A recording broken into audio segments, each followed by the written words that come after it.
இன்றைய தியானம். சாமுவேல் கர்த்தரை இன்னும் அறியாதிருந்தான். கர்த்தருடைய வார்த்தை அவனுக்கு இன்னும் வெளிப்படவில்லை.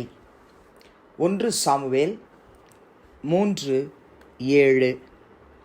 ஆண்டவரும் இரட்சகருமாகிய இயேசு கிறிஸ்துவின் நாமத்தினாலே இந்த காலை வேளையில இன்றைய தியான நிகழ்ச்சியின் வாயிலாக உங்கள் ஒவ்வொருவரையும் சந்திப்பதில் நான் கிறிஸ்துவுக்குள் மிக்க மகிழ்ச்சி அடைகிறேன். பிரியமானவர்களே, இந்த அதிகாரம் சாமுவேல் என்னும் பிள்ளையாண்டானை குறித்து ஆரம்பிக்கிறது. அவன் ஏலிக்கு முன்பாக கர்த்தருக்கு பணிவிடை செய்து கொண்டிருந்தான் என்று வாசிக்கிறோம். அந்நாட்களிலே கர்த்தருடைய வசனம் அபூர்வமாய் இருந்தது என்று எழுதப்பட்டிருக்கிறது. பிரத்யட்சமான தரிசனம் இருந்ததில்லை. பிரியமானவர்களே, சாமுவேல் என்னும் பிள்ளையாண்டான் ஆசாரியனோடு கூட இருந்து கொண்டு கர்த்தருக்கு பணிவிடை செய்து கொண்டிருந்தான் ஏலிக்கு முன்பாக. அந்த சூழ்நிலை எப்படிப்பட்ட சூழ்நிலையாக இருந்தது என்றும் நாம் வாசிக்கிறோம். அந்த நாட்களில் கர்த்தருடைய வசனம் அபூர்வமாய் இருந்தது. அதே வேளையிலே பிரத்யட்சமான தரிசனமும் இருந்ததில்லை என்று பார்க்கிறோம். வசனம் இல்லை, அந்த நாட்களிலே பிரத்யட்சமான தரிசனமும் இருந்ததில்லை. அப்படிப்பட்ட சூழ்நிலையில தான் ஒரு நாள் ஏலி தன்னுடைய ஸ்தானத்திலே படுத்து கொண்டிருந்தான் என்று பார்க்கிறோம். அவன் பார்க்க கூடாதபடிக்கு அந்த ஏலியினுடைய கண்கள் இருள் அடைந்திருந்ததாம். தேவனுடைய பெட்டி இருக்கிற கர்த்தருடைய ஆலயத்திலே தேவனுடைய விளக்கு அணைந்து போகும் முன்னே சாமுவேலும் படுத்து கொண்டிருந்தான் பார்க்கிறோம். பிரியமானவர்களே, வசனம் அபூர்வமாக இருந்தது, பிரத்யட்சமான தரிசனம் கிடையாது. ஏலியுடைய பார்வையும் இருளடைந்திருந்தது. தேவனுடைய பெட்டி இருக்கிற கர்த்தருடைய ஆலயத்திலே தேவனுடைய விளக்கு அணைந்து போகும் முன்னே சாமுவேலும் படுத்து கொண்டிருந்தான்.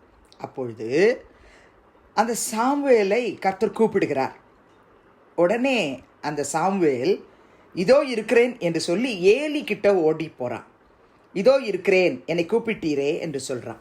அதற்கு ஏலி சொல்கிறாரு, நான் கூப்பிடல, நீ திரும்பி போய் படுத்துக்கொள்.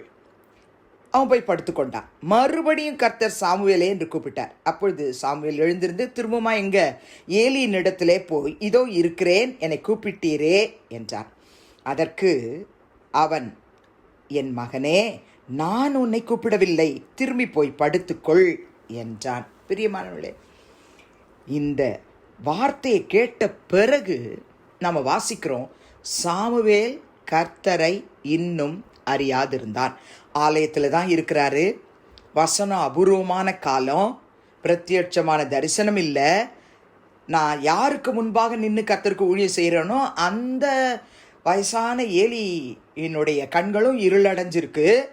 விளக்கு அணைஞ்சு போகுமுன்னே தானும் போய் அந்த ஏலியோடு கூட படுத்து கொண்டான். அப்போ கர்த்தர் கூப்பிடுறாரு.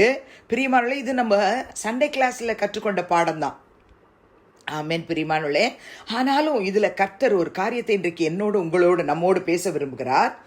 அவன் போய் படுத்து கொண்ட பிறகு கர்த்தர் அந்த சாமுவேலை கூப்பிடுகிறார். பெயர் சொல்லி கூப்பிடுகிறார். சாமுவேலே அப்படின்னு கூப்பிடுறார். அவன் நமக்கு முன்னாடி இருக்கிறது ஏலிதானே, நம்முடைய ஆசாரியன் ஏலிதானே, அவர் தான் கூப்பிடுறார் போலன்னு அங்கே போய் கூப்பிட்டீரே அப்படின்னு சொல்கிறான். இதோ நான் இருக்கிறேன்.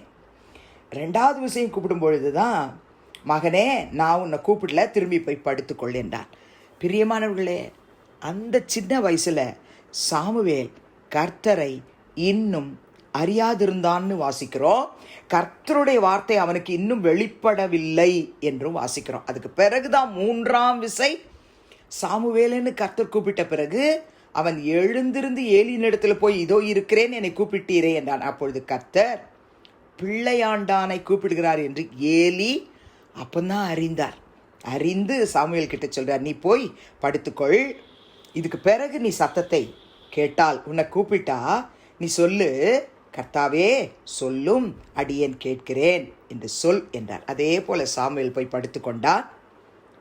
படுத்துக்கொண்ட பிறகு கர்த்தர் திரும்பவுமா சாமுவேலே சாமுவேலே என்று கூப்பிடுகிறார். உடனே சாமுவேல் என்ன சொல்றான்?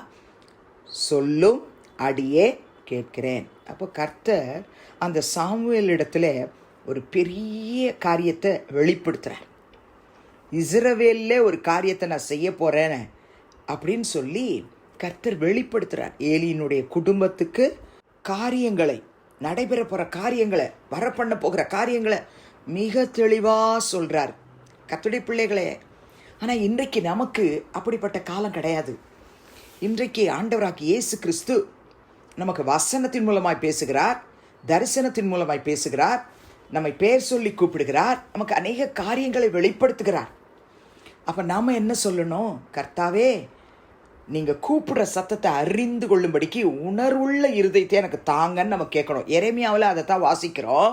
எரேமியா 9ஆம் அதிகாரம் 24ஆம் வசனம். மேன்மை பாராட்டுகிறவன் பூமியிலே கிருபையையும் நியாயத்தையும் நீதியையும் செய்கிற கர்த்தர் நான் என்று என்னை அறிந்து உணர்ந்திருக்கிறதை குறித்தே மேன்மை பாராட்ட கடவன் என்று கர்த்தர் சொல்லுகிறார். இவைகளின் மேல் பிரியமாய் இருக்கிறேன் என்று கர்த்தர் சொல்லுகிறார். எரேமியாவில் மாத்திரமல்ல, நீங்கள் அப்போஸ்தலர் நடபடிகளின் புத்தகம் 19ஆம் அதிகாரம் 2ஆம் வசனத்தை பாருங்க. புதிய ஏற்பாட்டுக்கு வரும்பொழுது அங்கு நீங்கள் விசுவாசிகள் ஆனபோது பரிசுத்த ஆவியை பெற்றீர்களா என்று கேட்டான்.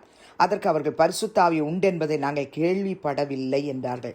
பழைய ஏற்பாட்டில் சாமுவேல் கர்த்தரை இன்னும் அறியாதிருந்தா, அந்த காலம் வசனம் கிடைக்கக்கூடாத ஒரு அபூர்வ காலம், தரிசனம் கிடையாது, பிரத்யட்சமாக கர்த்தர் தரிசனம் ஆகலை.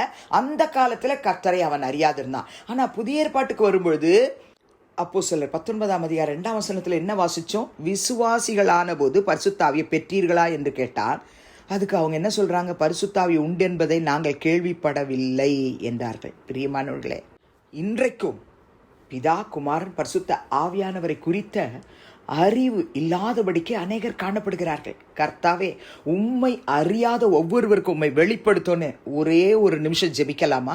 பரலோக பிதாவே, இயேசுவின் நாமத்தில் உம்முடைய சமூகத்துக்கு நாங்கள் வருகிறோம். 1 சாமுவேல் 3:7 சாமுவேல் கர்த்தரை இன்னும் அறியாதிருந்தான், கர்த்தருடைய வார்த்தை அவனுக்கு இன்னும் வெளிப்படவில்லை என்று பார்த்தோம்.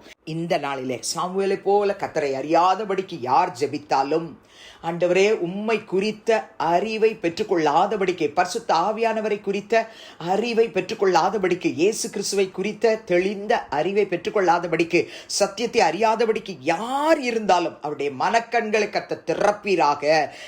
கர்த்தராகி இயேசு கிறிஸ்துவை அறிகிற அறிவை ஒவ்வொருவர் பெற்றுக்கொள்ள உதவி செய்யும்.